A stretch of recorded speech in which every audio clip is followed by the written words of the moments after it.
ପରୀକ୍ଷା କଟିଂ ଏବେ ସାଙ୍ଗମାନେ ଦେଖିପାରୁଥିବେ ପୁରା ଏଇନା ହଉଛି ଦିନ 12ଟା ହେଇଥିବାର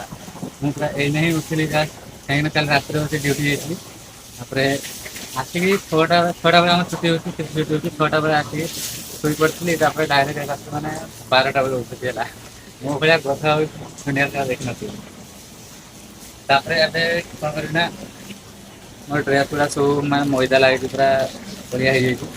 ଆଉ ସେଇଆ ସବୁ ଆଗ ପାଣିରେ ବତୁରେଇ ଦେଇ ତାପରେ ଯାଇକି ବ୍ରସ୍ କରିକି ଗାଧୁଆ ପାଧୁଆ କାମ ସାରିଦେବି ଆଉ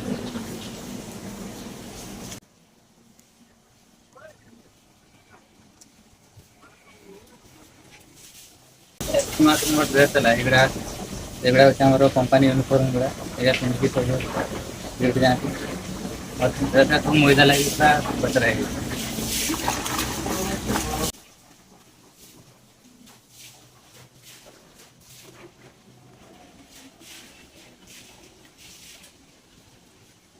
ହଁ ହଁ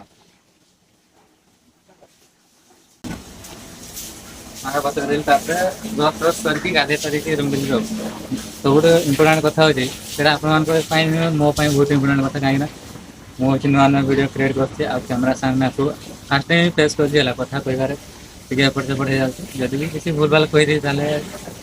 ଛୋଟ ଭାଇ ହିସାବରେ କ୍ଷମା କରିଦେବେ ହେଲା କ୍ଷମା କରିଦେବେ। ଠିକ୍ ଅଛି ରଖିଲି।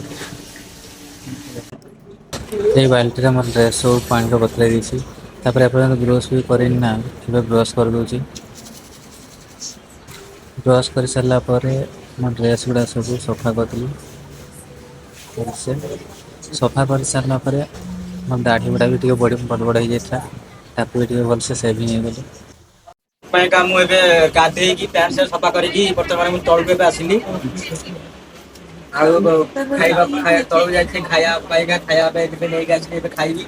ତାପରେ ଟିକେ କିଛି ଫୋନ୍ ଟିକେ ଦେଖିବି